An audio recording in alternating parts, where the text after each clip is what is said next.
Oi pessoal, vamos a mais uma aulinha de hoje, nosso conteúdo novo, tá? Bom, hoje a gente vai estudar 3 capítulos, tá? A gente vai fazer uma recapitulação aí no capítulo 6 e 7, que fala um pouquinho sobre a distribuição eletrônica pelos níveis quânticos, a numeração, a composição desses níveis quânticos em números e letras, e também a gente vai estudar os subníveis eletrônicos, tá bom? Então, assim, preste bem atenção para a gente ver como é esse processo. Primeiramente, pessoal, a gente vai falar um pouquinho sobre quem determinou a existência dos subníveis eletrônicos. Sabemos que Bohr, juntamente com alguns outros cientistas, como Schrödinger, e parte da mecânica quântica, como Planck, foram os que determinaram os níveis de energia, que eles eram antes denominados 1, 2, 3, 4, 5, 6 e 7. Depois de algum tempo que o modelo atômico foi determinado e descrito, o processo, chegamos aí a Linus Carr. Ele conseguiu perceber, juntamente com alguns outros cientistas da época, que a ligação de um anel com o formato interno arredondado e os demais elíptico, tá? Eles tinham uma junção. Esse processo de junção de alguns tópicos acabou gerando uns subníveis. E esses subníveis, quem fez a detectação, como era o processo de distribuição, como era organizado, foi Linus Pauling, tá? E aí fala um pouquinho sobre a vida dele, tá bom? Bom, pessoal, o nosso modelo atômico, ele não é disposto dessa maneira como está nessa imagem. Para que a gente coloca então? Porque a gente consegue perceber os níveis de energia assim, tá? Então ele coloca para vocês que os elétrons, eles são divididos em camadas e existe a existência de 7 camadas eletrônicas, tá? Elas são determinadas por letras e à medida que elas vão se afastando, o nível, a quantidade de elétrons de cada nível vai sendo aumentado, tá bom? Então, assim, na primeira camada, pessoal, temos a camada K. Ela é mais arredondada, é uma camada que fica próxima do núcleo. Então, o que ela precisa? Ela precisa ter uma estabilidade. Ela cabe até 2 elétrons, diferente da próxima. Aí vai.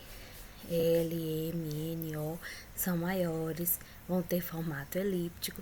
Então, elas vão acabar adquirindo um armazenamento bem maior, tá? Vamos lá. Aqui, primeiramente, a gente vai representar os níveis quânticos, que são 7, determinado por Schrödinger, tá? Determinou que existem 7 níveis quânticos de energia, e esses níveis, eles saem com a energia do elétron e retornam com a energia de fóton, tá? O que é energia de fóton? É uma energia luminosa que está caracterizada dentro do grupo da energia, tá? Energia e matéria, lembram? Logo após, para facilitar, eles colocaram letras para representar essas camadas e também o número máximo de elétrons de cada camada ou nível eletrônico ou nível de energia. Bom, vocês observam que esses dois níveis aí, o N e o O, eles possuem um número maior de elétrons. Então, eles são níveis maiores e eles têm capacidade aí de abranger um número maior de elétrons, porque os elétrons precisam de um lugar para se movimentar. Então, qual é o objetivo? Ele precisa de espaço. E também precisa de espaço para fazer essa... É como se fosse saltos. E energia. A energia que ele tem própria ao sair da sua camada e a energia de fóton que ele volta e retorna à sua camada. Bom, aqui tem uma camada bem explicadinha, galera, sobre as camadas eletrônicas, representadas em números e letras.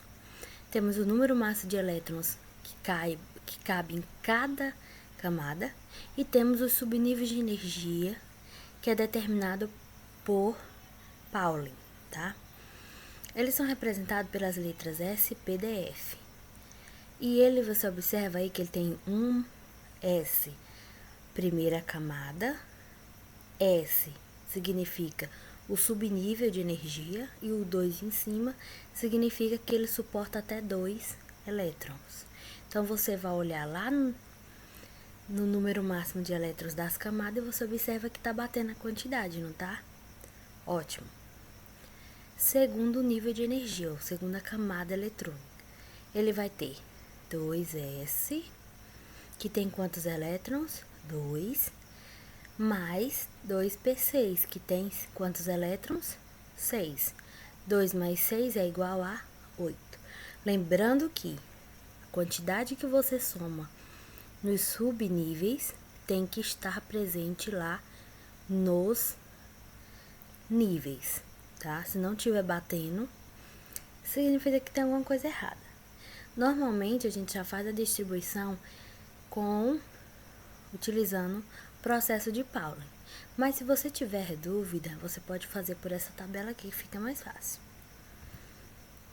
Aqui, pessoal, é a orientação que esse subnível vai ter. Orientação. O que é isso? Um S, ele vai de um S, entra em 2S, depois de 2S, 2P, depois 3S, 3P, 4S, 3D, 4P, 5S, 4D, 5P, 6S, observa a ponta da seta, 4F, 5D, 6P, 7S, 5F, 6D, 7P, que é a última camada que é outra. E aí ele diz do lado, S2, P6, D10 e F14, não pode ultrapassar essa quantidade. E aí embaixo é a ordem crescente de energia, um S2, um S, 2S, 2P, 3S, 3P, é a mesma ordem aqui que o diagrama mostra com a setinha, tá bom? Então, bora lá. Temos aí, pessoal, dois tipos de ordem. Chamamos de ordem energética e ordem geométrica.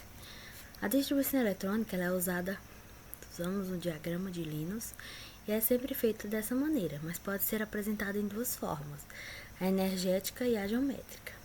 O que é cada uma? A energética é ordem dos subníveis obtida quando acompanhamos as setas do diagrama de Linus, que são essas setas aqui, ó. Então, essas setas aí, que tá nesse diagrama, 1S, 2S, 2P, essas setas tipo arredondadas, que ele indica direção, pronto, isso daí são a forma energética de representar. No nosso exemplo da distribuição dos elétrons do átomo neutro de ferro, a ordem energética ele pegou aí, distribuiu o ferro primeiramente nas camadas e depois ele garantiu a ordem energética. Aí você soma aqui em cima. Você não vai somar um S, 2S, não. Você soma o de cima. 2 mais 2, 4. 4 mais 6, 10. 10 mais 2, 12. 12 mais 6, 18. 18 mais 2, 20. 20 mais 6, 26. Tá aí a ordem energética. Quantidade de elétrons do ferro bateu, que é o número atômico, então está ok. Isso é ordem energética. O que é ordem geométrica? Ordem de subníveis agrupado segundo os níveis a que eles pertencem. No nosso exemplo da distribuição dos elétrons do átomo neutro de ferro, a ordem geométrica preste atenção. Primeiro, K, não cabe 2, e ele só tem um S. Então, S2. Segunda camada, ele cabe até 8. Como ele tem 2 aqui mais 6, 8. Terceira camada, ele vai caber até quanto? Até 18. 2 mais 6, 8. 8 mais 6, 14. Ah, professora, cabe até 18, porque a senhora não botou mais? Porque se eu botasse, eu ultrapassar. Então, aí ele colocou mais um 2. Então, ó, 2 e 6, 8, com 6, 14. 6 e 6, 12, com 2, 14. 14 com 2, 16. Então, pronto. Essa é a ordem geométrica, a ordem que eu vou obedecer lá naquela tabelinha lá. Só que a ordem energética, ela vai seguir de acordo com o nível de energia. Pronto. Então, pessoal, a distribuição eletrônica, eu indico, faça primeiramente pelos níveis, logo após pelos subníveis, e aí depois você organiza eles. Não vou pedir para vocês fazerem isso por ordem energética ou geométrica, isso é mais para informações. Então vocês podem fazer da forma como compreenderam, seguindo lá as setas que ele determinou, preferencialmente por ordem energética, tá? Essas atividades aí vão estar disponíveis lá no Google Sala de Aula para vocês acessar, tá bom? E aí vocês vão fazer essas aí, fora as do livro de vocês.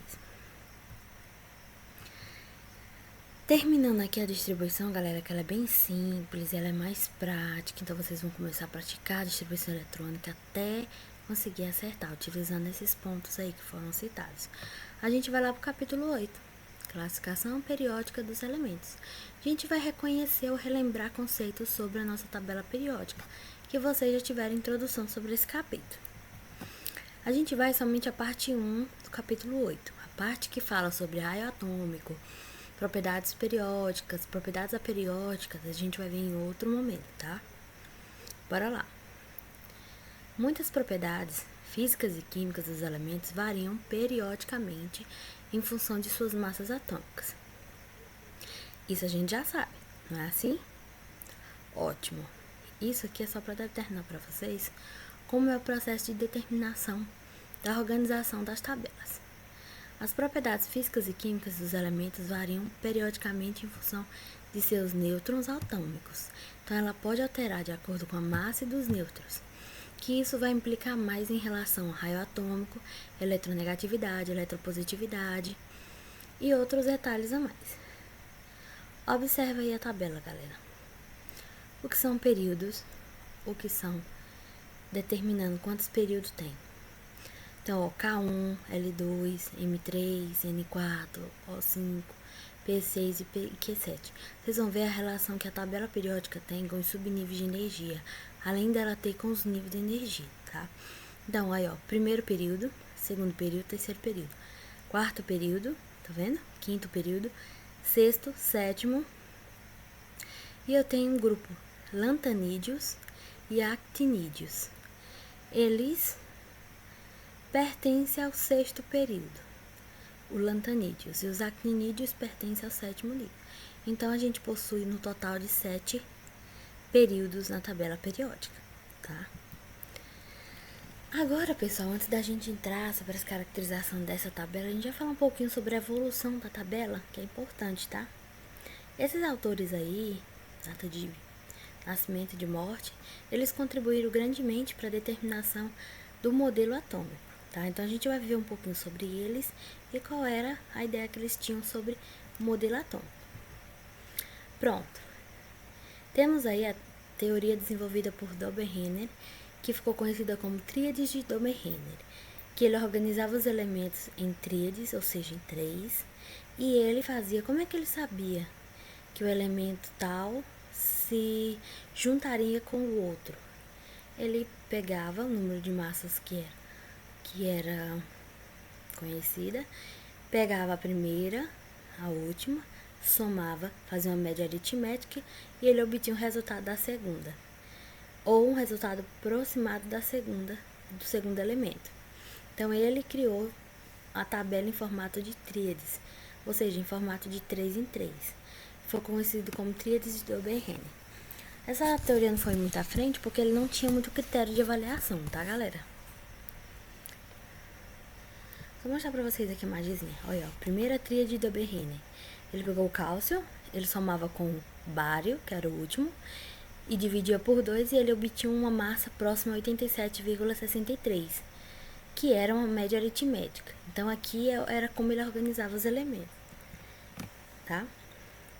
E a gente veio o segundo, parafuso telúrico de Chern-Kurtz. Pessoal, ele organizou os elementos em formato cilíndrico, mais precisamente no formato de, como eu posso dizer, cada aba do parafuso indicava ali uma linha e ele ia adicionando os elementos químicos de acordo com características parecidas. Que características são essas? Ele organizava de acordo com classificação de massa, primeiramente, que era o que mais se conhecia, e a questão do estado físico também. Então ele já começou a observar algumas características a mais.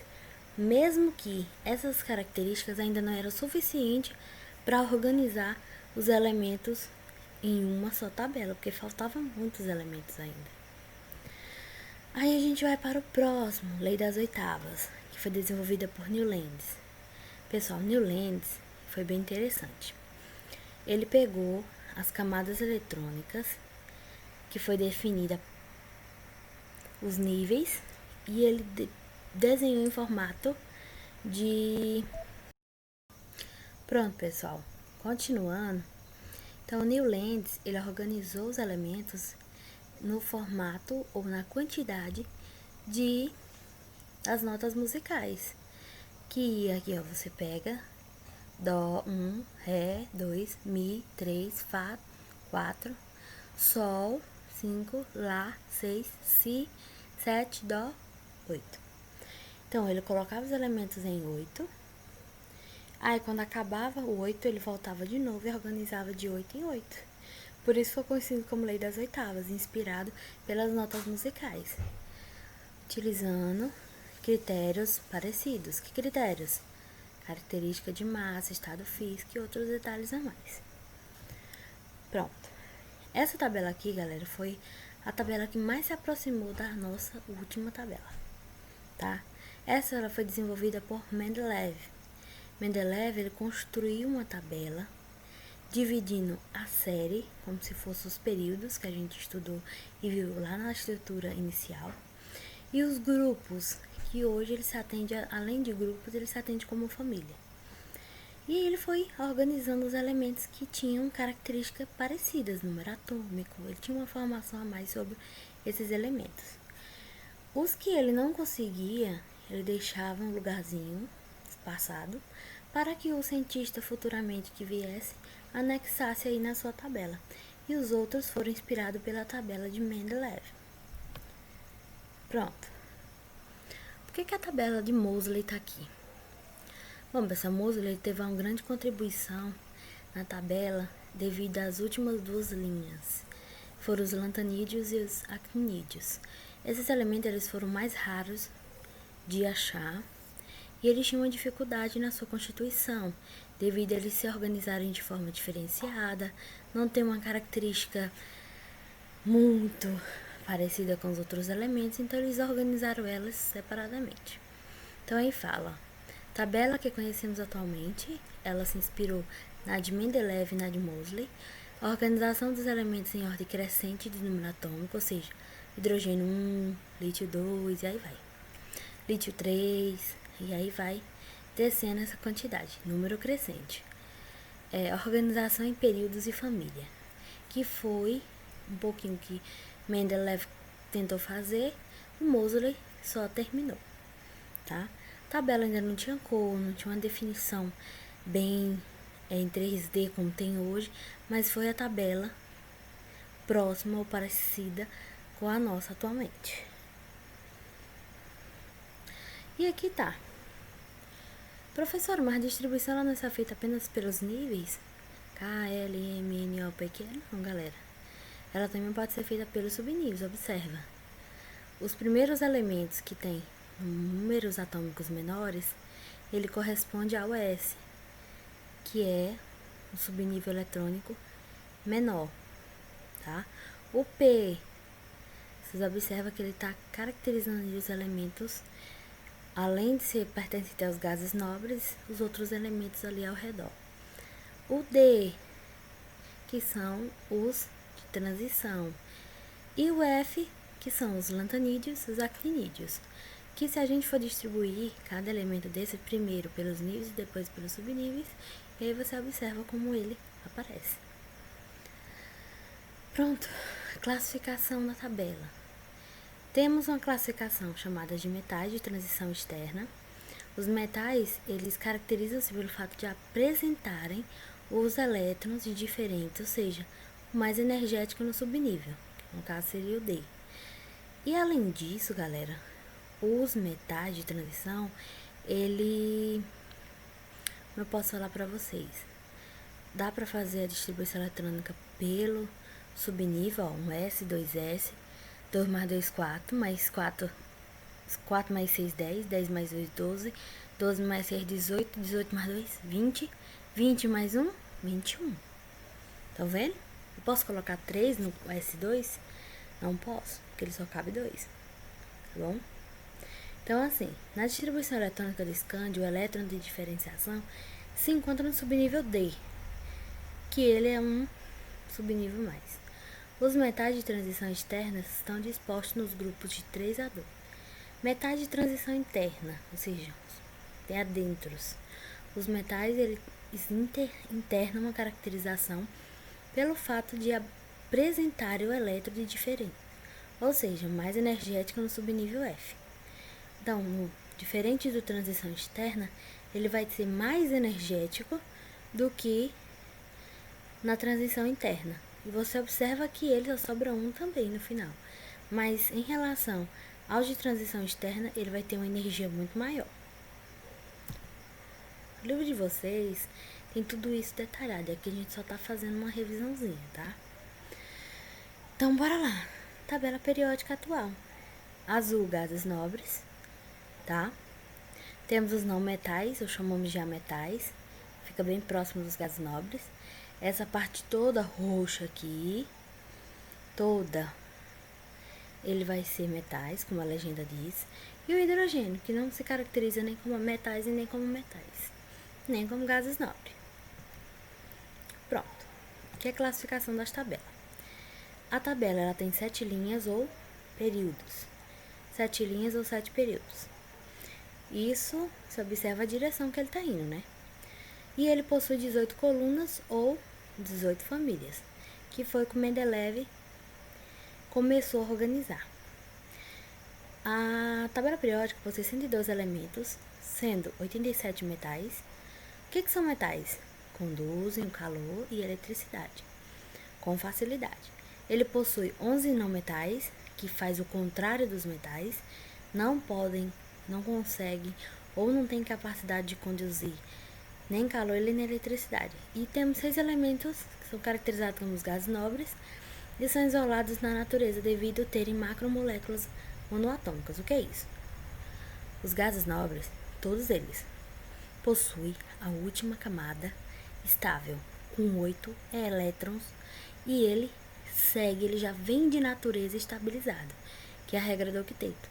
Por isso que ele diz macromoléculas monoatômicas, que não precisa e nem tem como você fazer manipulação deles, porque ele já vem determinado pelo ambiente. Então ele tem esse diferencial aí, galera, dos outros amiguinhos dele. Alguns a gente faz ligações covalente, iônica, para poder fazer essa estabilidade por fora, que ele vai deixar de ser um elemento químico estável para se tornar um íon. E aqui mais informações sobre como a organização da tabela, tá? 18 colunas a gente já viu. Coluna 1 ou 1A, como ela é determinada em alguns autores na internet, dependendo da tabela que você esteja, tá, pessoal? Família dos metais alcalinos. Ele tem uma caracterização aí das bases, que elas são alcalinas, adstringente. Coluna 2 ou 2A, família dos metais alcalinos, mesma com 1. Só que esse é alcalinos terrosos, então ele tem uma adstringência maior que o primeiro. 6A, calcogênios. 7A, halogênios, que são os que a gente mais utiliza para fazer ligações iônicas, tá? Um exemplo, cloreto de sódio. E temos os gases nobres que estão na coluna 8A. O hidrogênio, pessoal, embora ele apareça na coluna 1, ele não é um metal alcalino. Aliás, o hidrogênio é tão diferente de todos os demais elementos químicos, por isso que ele não tem uma classificação exata, igual esses outros elementos. Então, pessoal, resumindo aqui, o nosso 8º capítulo só fala sobre a organização da tabelinha periódica, que a gente já estudou, já reviu, viu de novo. E aqui é só para vocês terem uma ideia de como é essa organização e por onde foi que ela passou para chegar até hoje, que não foi fácil. Hoje vocês têm a tabelinha na mão, bonitinha, organizada, pintadinha, com legenda, tudo a cor perfeita. Mas não foi fácil. Isso passou pela mão de vários cientistas, como vocês viram lá no início. Ó, temos o Hildebrand, Schwarzschild, um parafuso, Newlands com a lei das oitavas, Mendeleev, que foi o que chegou um pouquinho mais próximo, e temos também o Moseley, que foi o que organizou a tabela mesmo, e temos os atuais, que fez a pintura, determinação de quantidade, diferenciação, associou o diagrama de Pauling com a tabela, que era muito importante o pessoal entender os subníveis e como eles agiam, tá? Então, tanto faz você distribuir pelos níveis quanto pelos subníveis. Só que precisa estar igual e seguir aquela regrinha lá das linhas. Lembram? Que é a ordem energética. Não vou cobrar geométrica, eu posso cobrar somente a energética. Vocês aprendendo a fazer a distribuição e depois vão traçando para saber por onde é que passa, já está ok para mim. E aí a gente viu metais, não metais, a característica de cada um dos elementos. E aqui, galera, tá a atividade de vocês, tá? Tanto do capítulo 7, que ficou pra gente fazer depois que eu desse essa aula de níveis eletrônicos. O caderno suplementar tá aí. E do capítulo 8 também, que é só sobre a tabela periódica. Vai ficar faltando algumas questões, essas eu vou passar quando a gente for ver eletronegatividade, raio atômico, que são propriedades químicas da periodicidade, tá bom? Qualquer dúvida me procure, assistam a videoaula do SAIS, acesse a plataforma, por favor. Vou estar enviando esse material para vocês lá no Google Sala de Aula, para vocês estarem tendo acesso com ele, tá bom, pessoal?